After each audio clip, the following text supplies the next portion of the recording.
Exports and production have rebounded, partly helped by strong domestic demand in China and rising consumer confidence in the US. Singapore's manufacturing sector expanded 33% on year in Q1. This was led by growth in the electronics cluster, which saw an increase in global demand for semiconductor chips. The construction sector also beat market expectation, rising 13.7% on year. Meanwhile, the services industries grew 11% in Q1.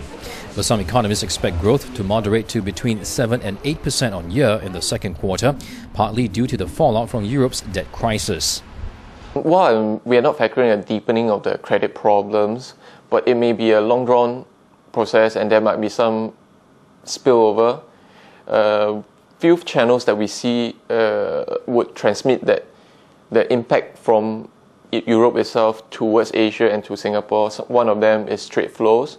There might be a retrenchment in terms of trade finance, and that will also impact directly on trade flows itself. Another concern, the asset price bubble in China. Experts say tightening measures to rein in prices there could hit consumer demand and, in turn, Singapore's exports. Singapore has kept its economic growth projection for 2010 at between 7 and 9%. But it has upgraded non-oil domestic export forecasts to an expansion of 15 to 17% for the full year.